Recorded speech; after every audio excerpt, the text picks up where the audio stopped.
धीरे आपका इनपुट हो रहा है, जिसको एक बार पढ़ लेंगे बढ़िया से। और इधर इंडियन पॉलिटी, भारतीय राज व्यवस्था, ये पूरे ढंग से हम लोग नए सिरे से यहाँ से हम लोग पढ़ेंगे। तो चलिए आज का क्लास हम लोग शुरू करते हैं। भारतीय राज व्यवस्था, भारतीय राज व्यवस्था हम लोग का ये सेक्शन शुरू होगा, इंडियन पॉलिटी। अब देखिए, किसी भी जनरल कंपटीशन में इंडियन पॉलिटी से निश्चित रूप से क्वेश्चन आता है, और इसलिए आपको एकदम ध्यान देना है। पॉलिटी सबसे आसान और सबसे बढ़िया बनने वाला ये सेक्शन है आपका इंडियन पॉलिटी। तो हम चाहेंगे कि पॉलिटी को न सिर्फ रटने वाला सब्जेक्ट बनाइए, अंदर से इंटरेस्ट जगाइए, और एक खुद आपको पढ़ने की इच्छा भी करें कि इसमें खूब मन से इसके बारे में जाने, बहुत अच्छी चीज की जानकारी भी आपको मिलेगी इसमें। तो सबसे पहले देखिए, नाम ही है राज व्यवस्था, शासन प्रशासन की व्यवस्था। तीन तरह की बातें होती है। एक तो होती है कि कोई प्रकार का हम नियम बनाएं, नियम कुछ भी हो सकता है। हम अगर कहते हैं कि हाँ शराब नहीं पीना चाहिए, पीने वाले को जेल होगा, नियम हो गया। अगला सरकार ये भी कह सकते हैं कि हाँ शराब पी सकते हैं, जेल नहीं होगा तो नहीं होगा। पी के जो सीधा खड़ा रह गया उनको जेल नहीं होगा, पी के अगर टंगने लग गया तो उनको जेल होगा, नियम वही हो गया। जो भी चाहे नियम एक चीज हो गया। इस नियम को पालन कराने के लिए, इस नियम को तोड़ने वाले को सजा देने के लिए तीन तरह की बातों की कल्पना की गई, और उन तीन तरह की बातों में शुरुआत में सिर्फ एक ही था। ये सभी बात राजा सोचा करते थे। पहले राजतंत्र होते थे, और जो सबसे अमीर होते थे प्रायः उन्हीं का वंश राजा होते थे, और राजा का मतलब ये तय होता था कि वही व्यक्ति बन सकता है जो रानी के कोख से जन्म लिया है, दूसरा नहीं बन सकते। रानी के कोख से जन्म लिए हैं वही राजा बनेंगे, और इसके लिए वंश कई तय होते थे। उन्हीं के वंश में जो व्यक्ति है, अगला बढ़ गए तो नेक्स्ट पीढ़ी, अगला बढ़े तो उनके बाद वाले, उन्हीं के वंश से राजा बनाए जाते थे।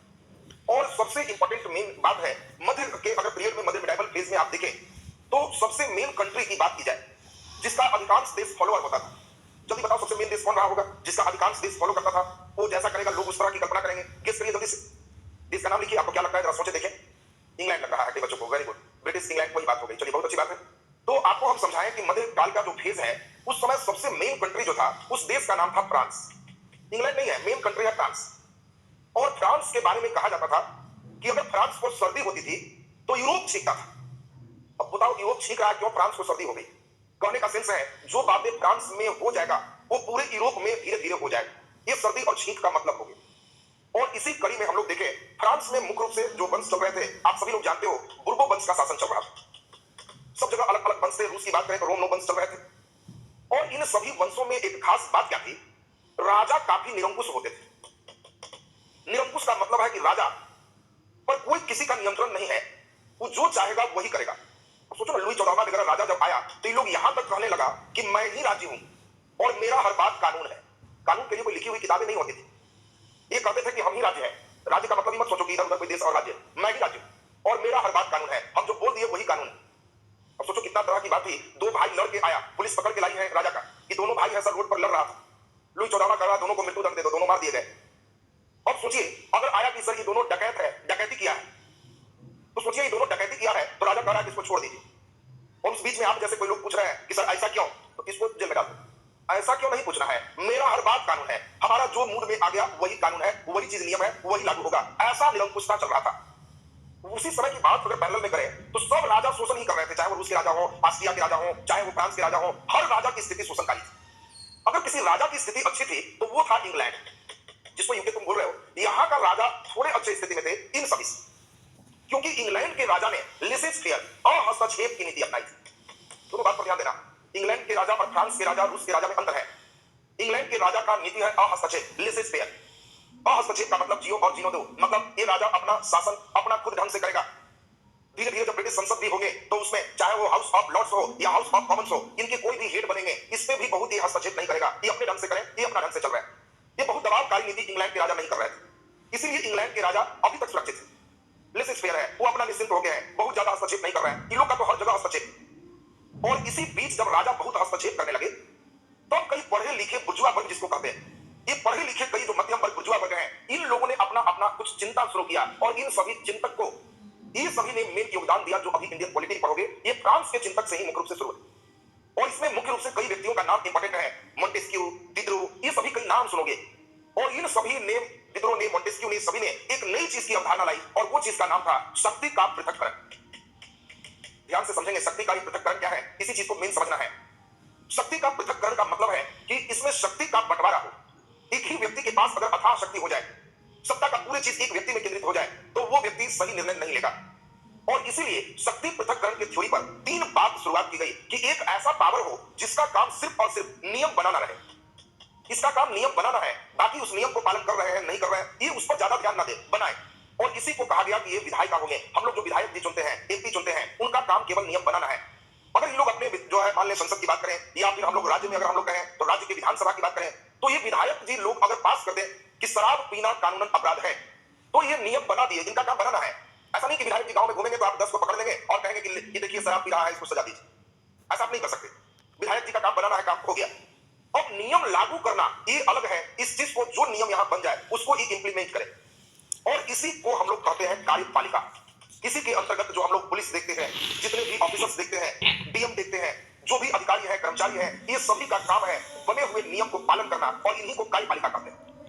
और कार्यपालिका का काम ये नहीं है कि कोई शराब पी लिया तो पकड़ के कहेंगे कि इसको मृत्यु दंड दे दो, मारो इतना लाठी की मर जाए। इसका काम है कि अगर ये बनाए हैं कि नहीं शराब पीना अपराध है, तो ये पुलिस पकड़ेगी, और इनको वही कानून इनके पास होगा जो उसके अंतर्गत इसका न्याय करेंगे, और इसको न्यायपालिका के नाम से हम लोग जानते हैं। ये 3 पीढ़ी है, 3 सिस्टम है, और यही मोंटेस्क्यू, चेम्सफोर्ड, दिदरो, ये सभी का थ्योरी है, शक्ति का विभाजन। अगर एक ही व्यक्ति के पास शक्ति नहीं रहेगा तो वो कभी अनियंत्रित नहीं होगा। 3 प्रक्रिया से गुजारा जाना चाहिए। अब मान लें कि यूपी की ही बात करें तो आप सभी लोग अभी जान रहे हैं एक दुबे जी की घटना, जिसमें देखे कि उन्होंने विधायिका के कानून बना, हथियार नहीं रखना है, ये नहीं करना है, उसका पूरे उल्लंघन किए, कई पुलिसकर्मी वाले को भी मार दिए विकास दुबे जी। और तब जब वो गलती किए तो कार्यपालिका का काम था पकड़ना, पकड़ में भी आए। पकड़ने के बाद इनकी ड्यूटी थी न्यायपालिका के पास पहुंचाना। ये अब तय करें कि इसको फांसी मिलेगा, मृत्यु दंड मिल देना है, आजीवन कारावास देना है, ये तय करेंगे। अब इनके द्वारा ही ये मार दिए गए, तो सवाल तो उठता है कि तो फिर इनका पावर कहां जाए? तो ये भी अपनी कमेटी बना के उस पर जांच कर रहे हैं। हो सकता है जांच में अगर दोषी पाए कि जान के मार दिया तो पुलिस वाले को मर्डर केस उन पर चल जाए। हो सकता है ये अपना करें। 3 जगह पावर का विकेंद्रीकरण, और इन्हीं तीनों के बारे में हम लोग अभी देखेंगे। ये धीरे धीरे देखो हम अभी कोशिश कर रहे हैं कि पॉलिटिक्स से आपके अंदर एक रुझान उत्पन्न हो। और दूसरी बात हम लोग करेंगे जिसको समझें, शासन जो कहते हैं उसको किस प्रकार से किया जा सकता है। तो शासन का 2 रूप है। एक को हम लोग कहते हैं कि शक्ति का, पावर का केंद्रीकरण हो, और दूसरा नंबर कहते हैं डिसेंट्रलाइज हो, विकेंद्रीकरण हो। देखो 2 बातें हैं, और दोनों बात को समझना होगा हम लोग कैसे क्या करें। एक है सेंट्रलाइजेशन, एक जगह पावर का केंद्रीकरण। अब आपके घर में केवल पिताजी फुल पावर लेके बैठे हुए हैं, पैसा कहां खर्च होगा वही सोचेंगे, आएगा कहां से वही सोचेंगे, चावल में कहां से आएगा वही सोचेंगे, बनेगा क्या वही सोचेंगे, उल्टा पुल्टा कुछ बन गया गुस्सा कर रहे हैं। ये यानी एक जगह पावर का केंद्रीकरण है। और दूसरा नंबर है शक्ति का विकेंद्रीकरण। अब हम क्लास में गए, सिर्फ हम चाहें कि कहां झाड़ू लगेगा, कहां साफ होगा, बोर्ड कहां होगा, बेंच कहां होगा, ये सिर्फ डायरेक्टर हम सोचेंगे तो ये केंद्रीकरण है। लेकिन हम चाहे तो अपने पावर को, शक्ति को बांट दिए, क्लास का एक मुनेटर चुन दिए, मुनेटर की ड्यूटी दे दिए कि इसमें जल विभाग एक बनेगा, इसका काम पानी भरना है, सफाई विभाग बनेगा, इसका काम सफाई करना है, एक अलग विभाग बना दिया जिसका काम वर्ग में शांति स्थापित करना है। सब मिल करके तब हम लोग लेके चलेंगे तो कहोगे कि वो पावर का डिसेंट्रलाइजेशन है, विकेंद्रीकरण। 2 तरह की बात है। अगर किसी आदमी को बिजनेस करना है, हो सकता है कि हम खुद अकेले बिजनेस शुरू करें, अकेले अपना दुकान खोलें, अकेले सारे सिस्टम को किए, मेरा पूंजी लगा है, हम अपना चला रहे हैं, एक सिस्टम हुआ, ये सेंट्रलाइजेशन है। हो सकता है 4-5 आदमी मिलकर 5 साथी अपने पैसा को लगाएं और इन सभी के पैसा से पार्टनरशिप पर हम अपने किसी बिजनेस को शुरू करना, ये भी हो सकता है। अब आप ही बताओ, अगर पार्टनरशिप पर बिजनेस है और एक अकेले बिजनेस है, लिखित कब चाहिए, अकेले वाला में या पार्टनरशिप वाला? जल्दी से सोच के बोलिए। अकेले कब? अकेले है तब लिखित चीज चाहिए, या पार्टनरशिप है तब लिखित चाहिए? आप बिजनेस करो लिखित कब करो? वेरी गुड, पार्टनरशिप वाले में देखिए बहुत बढ़िया, तो आप लोग समझने लगे हो, बहुत सुंदर, बहुत अच्छी बात है। इसका मतलब अगर हम पार्टनरशिप पे हैं तो हम अपना नियम कानून लिखेंगे, कब किस स्थिति में क्या होगा, दुकान बंद हो जाएगा अंतिम में तो किसको किसको क्या मिलेगा, कैसे चलेगा, कौन कौन चीज कौन देखेगा, इसके लिए लिखित चाहिए। बिना लिखित हम लोग दुकान बिजनेस शुरू नहीं करेंगे। लेकिन जब अकेले हैं तो कोई आदमी क्यों लिखेगा कि 8 बजे दुकान खोलना है, सामान खत्म होगा, लिखने की क्या जरूरत है, हमारी 9 बजे होगा, 9 बजे खोले, क्यों हम लिख के रखें? बस यही चीज समझना है। किसी भी देश को चलाने के लिए 2 बात, एक तो अकेले कहीं पे हम सरकार बनाए, अकेले वो सरकार पूरे देश को चलाए, इसमें बीच में कोई नहीं रहेगा, सिर्फ अकेले सरकार, हमारा सेंट्रल सरकार होगी और वो देश को चलाए। तो उस कंडीशन में कोई लिखित संविधान की आवश्यकता नहीं है। क्या जरूरत है लिखने का? पूरा का पूरा लिखित संविधान का कोई काम नहीं है, क्योंकि एक ही पता, भारत में सिर्फ प्रधानमंत्री होते तो क्या देश नहीं चलता? क्या जरूरत है मुख्यमंत्री का? अगर किसी राज्य में मुख्यमंत्री नहीं होते, अचानक डेथ कर जाते हैं, तो क्या राज्य में हंगामा हो जाता है? इलेक्शन नहीं हुआ, राष्ट्रपति शासन लगा के 2 साल अवधि दिए, बढ़ा करके 6 महीना बढ़ाते चले गए, तो बताओ स्थिति अगर विकट भी रहे और हम यहाँ पे लागू किए हुए हैं, नहीं मुख्यमंत्री चुनेंगे, तो क्या मेरा देश नहीं चलेगा? दौड़ेगा, खूब चलेगा। अब बताइए इस कंडीशन में क्या जरूरत है संविधान लिखने का? राज्य विहीन अगर देश होगा तो कितना मजेदार होगा। कोई नहीं कहेगा कि बिहारी है, ये यूपी का है, ये केरला का है, ये बिहारी गरीब होता है, पंजाब के लोग ऐसे होते हैं। एक देश ऐसा भारतीय और राज्य है नहीं। और ऐसे भी कई देश हैं जहां राज्य विहीन है, राज्य की कोई है भी तो सिर्फ उस टाइप का नहीं है, जो सेंट्रल चाहेगी वही तय करेगी, वही चलेगा, और वहां कोई लिखित संविधान नहीं है। क्या आप जानते हो ऐसा कोई देश जहां कोई लिखित है ही नहीं? बताओ जल्दी से, ऐसा कोई देश बताओ जहां कोई लिखित नहीं है, जल्दी से। यूएसए की बात कर रहे हैं, स्विट्जरलैंड, ब्रिटेन की बात कर रहे हैं, वेरी गुड। इंग्लैंड में कोई लिखित संविधान नहीं है, वहां कोई लिखित संविधान नहीं है। बात समझिए, इंग्लैंड में कोई लिखित संविधान नहीं है। अमेरिका की जो तुम बात कर रहे हो, तो देखो अमेरिका की बात हम करें तो अमेरिका में 13 अंग्रेजों का उपनिवेश था।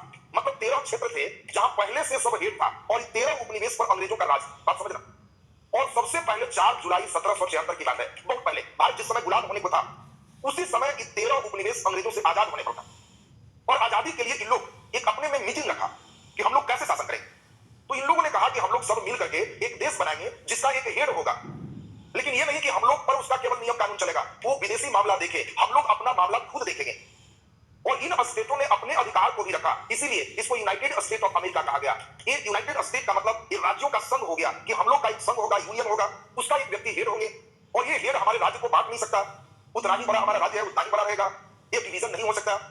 और इस प्रकार अमेरिका पहला, ये जब देश स्वतंत्र हुआ, लोकतंत्र की स्थापना किया, तो विश्व में अमेरिका पहला देश बना जो अब इसको लिखित संविधान चाहिए। कारण समझ गए होंगे, क्योंकि ये राज्य अपना पार्टनरशिप टाइप का तैयार हो गया, तो इन लोग लिखित नहीं रहेगा तो कब लड़ाई हो जाएगी ठिकाना नहीं रहेगा। अब बताओ, हमारे मुख्यमंत्री अलग, प्रधानमंत्री अलग, अब मुख्यमंत्री कहेंगे कि शराब नहीं बेचो, मोदी जी आवे और कहे यार हम आए पियो, कौन रोकेगा, हम हेड है, ये दोनों में तो फटाफट हो ही जाएगा। तो इसके लिए तो लिखित चीज चाहिए कि कौन कितना बोलेंगे, किनका कितना पावर है। और इसीलिए लिखित संविधान की आवश्यकता इन चीजों में होती है जहां कई राज्य मिलकर के फिर एक सेंटर बनाते हैं। तो भारत में क्यों लिखित संविधान है, क्या जरूरत पड़ी, ये सभी बातों पर चर्चा अब चलेगी। ये तो हमने कोशिश किया कि आप पॉलिटी से थोड़ा इंटरेस्ट जगा लें। अब आज का पॉलिटी का सिस्टम हम अभी स्टार्ट करने जा रहे हैं। मुख्य रूप से भारत की बात अगर करें तो भारत में कई छोटे छोटे राजा बहुत सारे चल रहे थे। औरंगजेब की मृत्यु के समय 1707 ईस्वी में बहुत छोटे छोटे कई राजा हो चुके थे 1707 के बाद।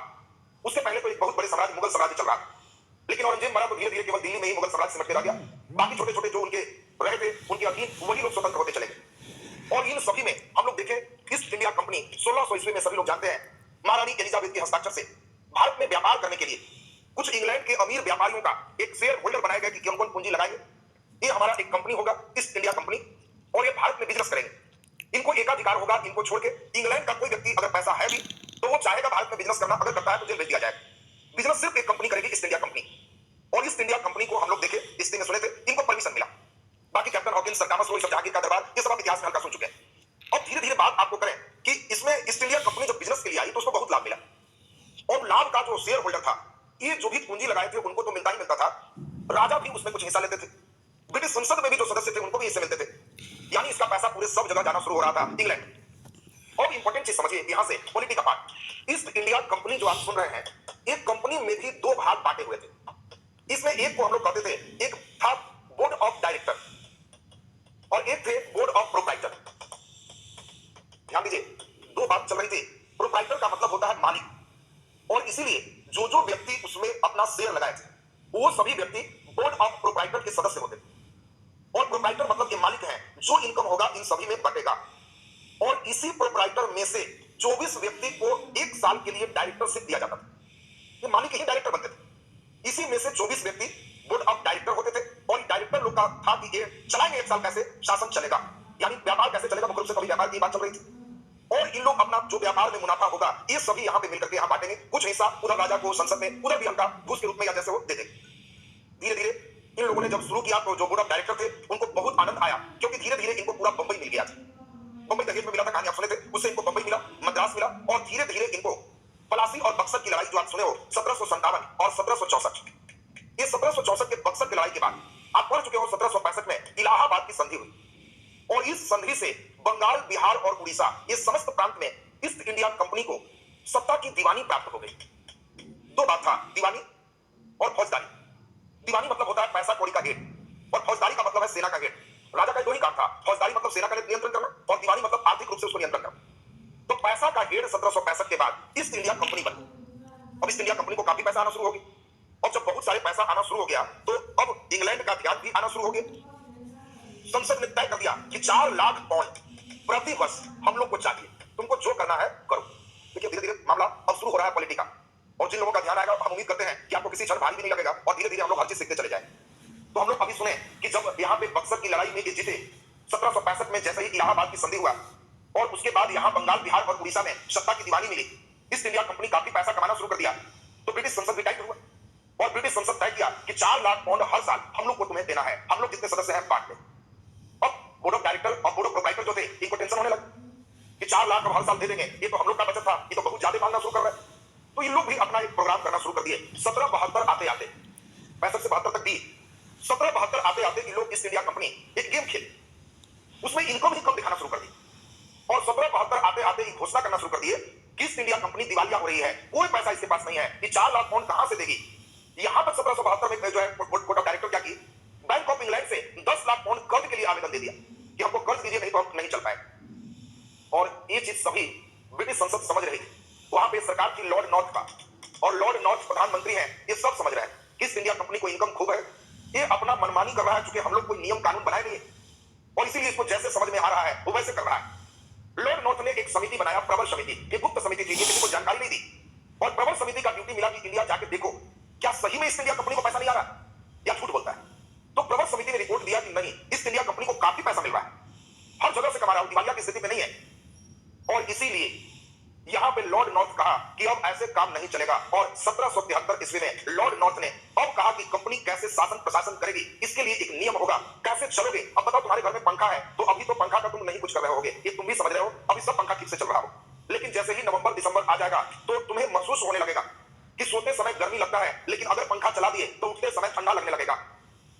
तो क्या होगा, पंखा को सोते समय तेज, बीच में उठेंगे तो कम, सुबह होते होते एक पर करना होगा। इसके लिए पंखा में रेगुलेटर लगाना पड़ेगा। रेगुलेटर तो सब लोग समझते हो, रेगुलेटर का मतलब है रेगुलेट करना, जितना चाहे उतना पे चलाना, इसी को रेगुलेटर कहते हैं। और इसीलिए 1773 ईस्वी में इंग्लैंड के संसद ने ईस्ट इंडिया कंपनी को कहा कि अब हम निकल कसेंगे, और एक नया नियम कानून लाया जिसको 1773 का रेगुलेटिंग एक्ट के नाम से जानते हैं। और यहीं से हमारा शासन प्रशासन ईस्ट इंडिया कंपनी का शुरू हो चुका। इसके पहले तो जो भी कोर्ट ऑफ डायरेक्टर होते थे, कोर्ट ऑफ प्रोप्राइटर होते थे, वो लोग जो तय कर दिए वही चलता था, लेकिन अब यहां से रेगुलेटिंग एक्ट से नियम कानून होगा, उसी के अनुसार चलना होगा। और तब regulating act, fix India act, charter act, तमाम हम लोग डिटेल अब यहां से पॉलिटी अगले दिन से शुरू कर ले। तो अब आपका क्लासेस इधर लगातार पॉलिटी हम ही लेंगे, इस बैच में पॉलिटी आपका लगातार चलते जाएगा, और बिल्कुल जीरो लेवल से आपका क्लास शुरू होगा। एक एक चीज आप ध्यान दे दोगे, पहले सभी संवैधानिक विकास जो है सबसे पहले उसी को पढ़ाएंगे, तब हम लोग एक एक करके चलेंगे संविधान के गुण, फिर उसके बाद और फिर एक एक करके पढ़ते चला जाएगा। तो आज का क्लास आपका यहीं तक, नेक्स्ट क्लास मंडे हम लोग इससे आगे चलेंगे। पीडीएफ मिलेगा, पीडीएफ का भी प्रावधान हम लोग कर लेंगे, पीडीएफ आपको मिलेगा। चलिए, बहुत बढ़िया, बहुत मजा आएगा पॉलिटी में आप लोग को। पॉलिटी का क्लास आज दूसरा क्लास है, हम लोग आगे बढ़ा रहे हैं। पॉलिटी के क्लास को हम लोग अब आज बढ़िया से समझेंगे आगे में किस प्रकार से सत्ता की एक जगह केंद्रित नहीं हो, इसके लिए कई विकेंद्रीकरण का सिद्धांत आया था। हम लोग देखे थे अमेरिका विश्व का पहला देश बना जहां लिखित संविधान था, नहीं तो पहले कोई लिखित संविधान की कोई जरूरत नहीं होती थी। वर्ल्ड का पहला कंट्री अमेरिका था जहां लिखित संविधान। अब पिछले क्लास में हम लोग देख रहे थे भारत में किस प्रकार संविधान आगे बढ़ा, और इसी का भारत का संवैधानिक विकास हम चक्कर शुरू किए थे। और इसमें महत्वपूर्ण चीज हम लोग को समझना है कि भारत में मुख्य रूप से हमारे यहाँ इंग्लैंड से कुछ अमीर व्यक्तियों का एक कंपनी था जिसे ईस्ट इंडिया कंपनी कहे, और इंग्लैंड के राजा ने इसी ईस्ट इंडिया कंपनी को परमिट किया, चाहे महारानी एलिजाबेथ हो, जेम्स प्रथम हो, सभी ने कोशिश किया कि हमारे कुछ लोग वहां भारत में बिजनेस करें, और इससे उन लोगों को फायदा होगा ही होगा, अधिक फायदा कमाएगा तो हम लोग को भी कुछ गिफ्ट से कुछ मिलते रहेगा। और धीरे धीरे हम लोग देखे कि ईस्ट इंडिया कंपनी को कुछ दिनों के लिए शुरुआत में मिला कि हाँ, आप भारत में व्यापार कर सकते हैं, आपको व्यापारिक एक अधिकार मिलता है। एक अधिकार का मतलब है एक अकेले अधिकार, दूसरे इंग्लैंड का कोई व्यक्ति भारत में जाकर बिजनेस नहीं करेगा, सिर्फ आपकी कंपनी भारत में बिजनेस करेगी। देखते देखते एक कंपनी भारत में आई तो थी बिजनेस के लिए, लेकिन इसे भारत के कुछ क्षेत्र प्राप्त होना शुरू हो गया, और वो प्राप्त होने का कारण था भारत बेखबर थे। यहाँ छोटे छोटे कई राजा थे, और अंग्रेजों ने अपने हस्तक्षेप से सबसे पहले मुख्य रूप से अपना एक क्षेत्र बनाया, और ये क्षेत्र इनका था बंबई प्रेसिडेंसी। मुंबई प्रेसिडेंसी ये सबसे पहले बना, और ये इनके ताकत से कम दहेज में पुर्तगाल के द्वारा मिला, और एक दहेज में मिला तो अपना इस क्षेत्र पे हुए अपना अधिकार की। धीरे धीरे मद्रास जो है इन पे भी इनका अधिकार हो गया, और बाद में पलासी और बक्सर जैसे युद्ध से मुख्य रूप से बंगाल के क्षेत्र में भी इनका अधिकार हो गया। बात को ध्यान से समझेंगे, 1764 आते आते 3 मेन सेंटर थे जहां अंग्रेज का अपना वर्चस्व था, मुंबई, मद्रास और बंगाल। इसके लिए हम आपको बताए थे कि जो कंपनी थी वो 2 भागों में अपने आप को बांट के रखती थी। एक का नाम था कोर्ट ऑफ डायरेक्टर, और दूसरे थे कोर्ट ऑफ प्रोप्राइटर। जो उसके मालिक थे वो कोर्ट ऑफ प्रोप्राइटर में मेंबर होते थे, और उन्हें वोटिंग करने का, वोट देने का अधिकार था। और इसी कोर्ट ऑफ प्रोप्राइटर में से 24 व्यक्तियों को 1 साल के लिए कोर्ट ऑफ डायरेक्टर बनाए जाते थे, और वे 1 साल के लिए ही 24 रहते थे, अगले बार फिर चेंज हो जाते थे। और कोर्ट ऑफ डायरेक्टर के जो मेंबर होते थे, इनकी ड्यूटी होती थी इंग्लैंड से ही ईस्ट इंडिया कंपनी के क्रियाकलाप को देखना, और इनके द्वारा जब देखा गया कि 3-3 क्षेत्र हम अधिकार कर लिए हैं, तो इन तीनों क्षेत्र के देखभाल के लिए इन लोगों ने 3 गवर्नर की नियुक्ति किया। गवर्नर मींस राज्यपाल, आप देखते ही हो, अब 3 बड़े बड़े क्षेत्र हो गए, तो एक मद्रास के गवर्नर बने, दूसरे जो आए वो मुंबई के गवर्नर हुए, और तीसरे बंगाल के गवर्नर हुए। और इस प्रकार ईस्ट इंडिया कंपनी का भारत में 3 गवर्नर काम कर रहे थे। 3 गवर्नर में हम लोग देख लिए, बंगाल के गवर्नर, मद्रास के गवर्नर और मुंबई के गवर्नर। तीनों गवर्नर अपने अपने ढंग से अपना शासन चला रहे थे। इनको जो भी इच्छा थी ये मुंबई में चलाएंगे, इनकी जो इच्छा है बंगाल में चलाएंगे। हम लोग फिर देखिए 1765 में इलाहाबाद की संधि हुई थी, और इस संधि के द्वारा बंगाल में द्वैत शासन लागू हुआ। द्वैत का मतलब है दोहरा शासन। बंगाल के नवाब के जिले में केवल प्रशासनिक अधिकार मिले, जबकि दीवानी अधिकार, रुपये पैसे के अधिकार ईस्ट इंडिया कंपनी को ही प्राप्त हो गया। और 1765 आते आते ईस्ट इंडिया कंपनी के कर्मचारियों में काफी ज्यादा भ्रष्टाचार फैल गया। लोग एक दूसरे को कुछ भी बहुत ज्यादा धन अर्जित करने लगे और बताने लगे कि भारतीयों से मुझे गिफ्ट मिला है, अपना स्वयं हम बिजनेस किए हैं उससे आया है। मतलब कोई कर्मचारी गया और उसको करोड़ रुपया हो गया, तो वो क्या कर रहा है, किसी भारतीयों को दे रहा है कि आपको गिफ्ट में दे दीजिए, मेरा ही पैसा, हमारा ये वहां दिखाने के लिए होगा कि आपको गिफ्ट मिला है। वो लोग बिजनेस कर रहे हैं अपना, तो मेरा अपना बिजनेस से आया। और इस प्रकार यहाँ पे काफी ज्यादा समस्या आ रही थी। इंग्लैंड के प्रधानमंत्री इस समय लॉर्ड नॉर्थ की सरकार थी और लॉर्ड नॉर्थ चाहते थे कि हमारे मंत्रिमंडल के जो सदस्य हैं, हम प्रधानमंत्री हैं, हमें भी ईस्ट इंडिया कंपनी से इनकम हो। और इसके लिए जब वो इनकम की मांग कर रहे हैं, तो आपको बताया कि 1772 आते आते ईस्ट इंडिया कंपनी इतने ज्यादा भ्रष्टाचारी हो गए, भाई भतीजावादी हो गए कि अपने आप को दिवालिया घोषित कर रहे हैं। कोई पैसा नहीं है और बैंक ऑफ इंग्लैंड से कर्ज ऋण मांगने का डिमांड कर रहे हैं। तब लॉर्ड नॉर्थ ने कहा कि ऐसे काम नहीं चलेगा, हम ईस्ट इंडिया कंपनी को अपने ढंग से चलाएंगे, इनके अधिकार को हम सीमित करेंगे, हमारा भी इंग्लैंड के जो संसद है उसका हस्तक्षेप होगा। और पहली बार ईस्ट इंडिया कंपनी के जो शासन चल रहे थे उसमें हस्तक्षेप करने के लिए कैसे ईस्ट इंडिया कंपनी चले, एक नया कानून बनाया गया जिसको हम लोग कहे रेगुलेटिंग एक्ट। पंखा में जैसे रेगुलेटर होता है उसी प्रकार से ईस्ट इंडिया कंपनी का एक एक्ट बना जिसका नाम है 1773 का रेगुलेटिंग एक्ट। पूरे ध्यान से सुनेंगे, आज का क्लास एकदम मैं चाहता हूं सभी लोग को एकदम याद होते चला जाए। और 1773 का जो रेगुलेटिंग एक्ट आप देख रहे हो, इस समय ब्रिटिश प्रधानमंत्री लॉर्ड नॉर्थ थे और इन्होंने जो एक्ट बनाया, अधिनियम बनाया, ब्रिटिश संसद में पारित किया, ये पहली बार ईस्ट इंडिया कंपनी में हस्तक्षेप के लिए था। ये कानून दोनों जगह के लिए बना, इंग्लैंड में ईस्ट इंडिया कंपनी के मालिक कौन होंगे और भारत में किस प्रकार से वर्क करेंगे, दोनों जगह के लिए रेगुलेटिंग एक्ट बनाया गया। इंग्लैंड के लिए किया गया कि एक साल पहले से जो भी व्यक्ति कम से कम 1000 पाउंड का शेयर रखे हुए है, उसी व्यक्ति को कोड ऑफ प्रोप्राइटरशिप में वोट देने का अधिकार है। यानी मालिक बन के वोटिंग करने का अधिकार उन्हीं को है जो कम से कम एक साल पहले से 1000 पाउंड का शेयर लगाया ईस्ट इंडिया कंपनी, वे सभी लोग इसमें वोटिंग कर सकते हैं। और वोटिंग के द्वारा जो कोर्ट ऑफ डायरेक्टर जो 24 सदस्यों का था, इसका पहले प्रति वर्ष चुनाव होता था। रेगुलेटिंग एक्ट के द्वारा किया गया कि अब हर 4 साल पर इसके चुनाव होंगे, हर साल चुनाव नहीं हो, 4 साल पर इसके चुनाव होंगे और 6-6 सदस्य हर वर्ष रिटायर करते जाएंगे और हर साल 6 सदस्य का चुनाव होते जाएगा। 6 गुना 4 24 लोग, मतलब शुरुआत में 6 को हटा दिए और हर साल हुआ कि 6-6 सदस्य अब चुनेंगे, 4 साल के लिए वो चुने जाएंगे और इन्हीं के नियंत्रण में फिर सब चीज होगा, वे अपना चलाएंगे। यानी इंग्लैंड के लिए रेगुलेटिंग एक्ट हुआ कि जो एक साल पहले से 1000 पाउंड का शेयर रखे हैं वो कोर्ट ऑफ प्रोप्राइटरशिप मतलब मालिकाना हक रखेंगे, वो वोट देने के अधिकारी होंगे। और जो कोर्ट ऑफ डायरेक्टर 24 मेंबर जो सालाना चुने जा रहे थे वो 4 साल पर चुने जाएंगे, हर साल 6-6 सदस्य चुने जाएंगे, उनके कार्य अवधि 4 साल की होगी। और भारत के लिए नए नए प्रावधान आए। भारत के लिए किया गया कि जो अब हमारा कलकत्ता मतलब बंगाल का गवर्नर है, मुंबई का गवर्नर है, मद्रास का गवर्नर है, इन सभी गवर्नर में जो बंगाल का गवर्नर है इसको गवर्नर की जगह गवर्नर जनरल कहा जाएगा। बात तो फिर से सुनेंगे, मद्रास का गवर्नर होगा, मुंबई का गवर्नर होगा, लेकिन बंगाल में गवर्नर की जगह गवर्नर जनरल होगा। और जो मद्रास और मुंबई है उसको कलकत्ता के अधीन कर दिया गया कि आप लोग का हेड बॉस, आप लोग गवर्नर हैं, एक गवर्नर जनरल है। और मद्रास और मुंबई कलकत्ता के अधीन हो गए। कलकत्ता के गवर्नर उस समय वारेन हेस्टिंग्स थे, ये बंगाल के पहला गवर्नर जनरल बने और इसीलिए पूछा जाएगा बंगाल के पहला गवर्नर जनरल कौन थे, तो वारेन हेस्टिंग्स। रेगुलेट करने के लिए वारेन हेस्टिंग्स अपने मन से कुछ ना करें, इसके लिए 4 सदस्यीय कार्यकारी परिषद का गठन किया गया।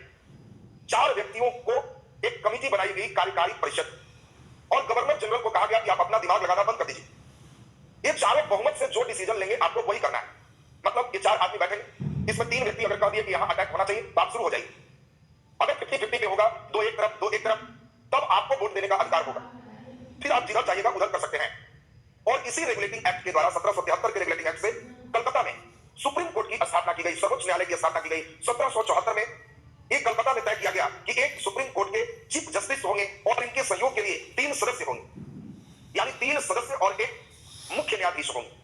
बताओ जल्दी से, इस सर्वोच्च न्यायालय के पहले मुख्य न्यायाधीश कौन थे, जल्दी से नाम बता दीजिए। इस सर्वोच्च न्यायालय के पहले मुख्य न्यायाधीश कौन थे, जल्दी नाम लिखिए। नहीं, अभी तक तो नाम कोई नहीं लिख पाए। खैर ध्यान देंगे, सबसे पहला जो इसके मुख्य न्यायाधीश से आपसे पूछा जाएगा, एलिजा एम्पे, नाम आपको ध्यान रखना है, एलिजा एम्पे एक पहला मुख्य न्यायाधीश थे। अमन जी, अरविंद जी देखिए कुछ लिखे हैं, एलिजा एम्पे पहला मुख्य न्यायाधीश है, 3 इनके सपोर्टिंग न्यायाधीश थे। कहने के लिए बंगाल के गवर्नर के अंदर के दोनों गवर्नर को किया गया था, लेकिन इस समय बंगाल के गवर्नर को भी 4 सदस्य के कार्यकारिणी परिषद थे, मद्रास के भी गवर्नर को 4 सदस्य कार्यकारिणी परिषद मिले, बंबई के भी गवर्नर को 4 सदस्य कार्यकारिणी परिषद मिले। क्या 4 व्यक्तियों के समूह से जो आपको डिसीजन मिले, एक कार्यकारिणी परिषद है, उसी के अनुसार से आप वर्क करिए। ब्रिटिश इंडिया एक्ट, इसके बाद आएंगे 11 साल तक यही नियम चला, रेगुलेटिंग एक्ट 1773। पहली बार प्रयास हुई, संविधान देखो धीरे धीरे ऐसे ही बनेगा, शासन की क्या कमी रह गई उसके अनुसार से संशोधन किए, कई संशोधनों के बाद जो निचोड़ आएगा वो हमारे देश के लिए संविधान बन जाएगा। तो इसमें हम लोग देखें 1773 में जो कानून बना रेगुलेटिंग एक्ट, इसके द्वारा कलकत्ता में सुप्रीम कोर्ट की स्थापना, 4 सदस्यीय कार्यकारी परिषद का गठन, बंगाल के गवर्नर को बंगाल का गवर्नर जनरल कहा गया, मद्रास और मुंबई को इसके अधीन किया गया। नाम का अधीन था लेकिन लोग सुनते नहीं थे और इसीलिए इसको और प्रभावी बनाने के लिए 11 साल बाद 1784 में एक एक्ट लाया गया जिसको पिट्स इंडिया एक्ट के नाम से जाना गया। बातों पर ध्यान देंगे, अब जो एक्ट आया इस एक्ट का नाम है पिट्स इंडिया एक्ट 1784। 1773 का रेगुलेटिंग एक्ट 11 वर्षों तक काज में रहा। पिट्स इंडिया एक्ट में लाने वाले लॉर्ड नॉर्थ ही थे, लेकिन उन्होंने प्रयास किया था ईस्ट इंडिया कंपनी का राजनीतिक पावर सब छीन ले, सब इंग्लैंड में ले आए, सरकार में ले आए, लेकिन उन्होंने हड़बड़ी किया और लॉर्ड नॉर्थ की सरकार इस समय गिर गई और ब्रिटिश प्रधानमंत्री इस समय पिट बने और पिट से ही नए कानून आए, पिट्स इंडिया एक्ट। यानी पहला में ब्रिटिश प्रधानमंत्री लॉर्ड नॉर्थ है और पिट्स इंडिया एक्ट में ब्रिटिश प्रधानमंत्री पिट है। और पिट ने 1784 का जो पिट्स इंडिया एक्ट बनाया, बहुत कम समय तक रहा, बहुत ज्यादा विवाद हुआ, 2 ही साल बाद इसमें संशोधन भी करना पड़ा 1786 में, फिर चार्टर एक्ट आ गया। यानी जितने कानून आए उसमें सबसे कम समय के लिए अगर कोई प्रभावी रहा तो वो पिट्स इंडिया एक्ट था। ऑब्जेक्टिव क्वेश्चन आपको आ सकता है कि निम्नलिखित में कौन सा कानून सबसे कम समय के लिए प्रभावी रहा, तो पिट्स इंडिया एक्ट 1784। इसमें लेकिन कुछ अच्छे प्रावधान किए गए। पहली बार ऐसा किया गया कि कंपनी के राजनीतिक और व्यापारिक काम अलग किए गए। 2 तरह के काम दिए गए, एक तो है कि कंपनी बिजनेस करेगी, व्यापार करेगी। इंग्लैंड कहा कि इसमें हम कोई हस्तक्षेप अभी तुमको नहीं करेंगे, जैसे बिजनेस करना है तुम जो कर रहे हो करो, तुम्हारा जो राजनीतिक पहलू है, किस राजा पे हमला करोगे, किस राजा से संधि करोगे, किस राजा से तुम्हारे बिहेवियर क्या होंगे, उसके लिए हम तुमको कंट्रोल करेंगे। और वो कंट्रोल के लिए एक पहली बार पिट्स इंडिया एक्ट में एक 6 सदस्यीय बोर्ड ऑफ कंट्रोल का गठन किया गया। पूछा जाएगा बोर्ड ऑफ कंट्रोल, तो समझना पिट्स इंडिया एक्ट 6 सदस्य का एक बोर्ड ऑफ कंट्रोल बना। और इस कंट्रोल में अध्यक्ष कौन थे, तो अध्यक्ष ब्रिटिश मंत्रिमंडल के सदस्य थे। इंग्लैंड में जो मंत्री हैं, उस मंत्री में कोई एक मंत्री को प्रधानमंत्री इस बोर्ड ऑफ कंट्रोल का सदस्य बनाएगा, ताकि सीधा सीधा नियंत्रण हमारा राजनीतिक मामले, जो पहले से 4 सदस्यों की कार्यकारिणी चल रही थी, जो गवर्नर जनरल की परिषद थी जिसमें 4 सदस्य थे, पिट्स इंडिया एक्ट से उसके सदस्य की संख्या 3 कर दी गई। फिर गवर्नर जनरल को 3 व्यक्तियों के सलाह से चलेंगे, एक गवर्नर जनरल की परिषद होगी जो पहले 4 था, रेगुलेटिंग एक्ट में 4 थे, पिट्स इंडिया एक्ट में 3 हो गए। और पहली बार ब्रिटिश संसद ने कहा कि ब्रिटिश अधिकृत भारत प्रदेश जो हमारा है उसमें राजनीतिक मामले के लिए हमारा 6 सदस्यीय बोर्ड ऑफ कंट्रोल होगा। ये राजनीतिक मामले के लिए होगा, बाकी व्यापारिक राजनीति के लिए गवर्नर जनरल की जो परिषद है 4 का, उसमें 3 रहेंगे। और बंबई और मद्रास के गवर्नर का जो परिषद था 3 का, वो परिषद के साथ अब बंगाल के गवर्नर के अधीन हो गया। इसमें फाइनली हो गया कि आपको अंडर में रहना ही रहना है। रेगुलेटिंग एक्ट में बहुत क्लियर कट नहीं, इसीलिए गवर्नर में लड़ाई चल रही थी। बंगाल के गवर्नर जनरल कुछ बोले तो मद्रास वाले नहीं सुनते थे, लेकिन पिट्स इंडिया एक्ट में कहा गया कि नहीं, बंबई और मद्रास के जो गवर्नर का परिषद है वो परिषद के साथ बंगाल के गवर्नर के अधीन हो। इसमें बिल्कुल क्लियर कट एकदम किया गया। और इसमें नया बोर्ड ऑफ कंट्रोल ने एकदम नियम लगा दिया राजनीतिक मामले में कि ईस्ट इंडिया कंपनी कोई भी देशी राजा के साथ युद्ध करना है कि उससे संधि करना है, इसके लिए खुद निर्णय नहीं लेगा, वो कंपनी के डायरेक्टर से अनुमति लेगा। जो कोर्ट ऑफ डायरेक्टर के 24 मेंबरान हैं, वो तय करेंगे कि हाँ हमको युद्ध करना है कि संधि करना है, ताकि कोई खामियाजा हो तो कंपनी का ना हो, वो डायरेक्ट कोर्ट ऑफ डायरेक्टर उसको तय करे। देखिए कितना जबरदस्त चल रहा है। लेकिन हमने बताया कि पिट्स इंडिया एक्ट संवैधानिक प्रयोग सबसे अल्पकालिक रहा, बहुत कम समय के लिए रहा। 1784 में आया और 86 में ही इसमें कुछ संशोधन करना पड़ गया और इसके बाद नए कुछ नियम आए जिसको चार्टर एक्ट कहते हैं।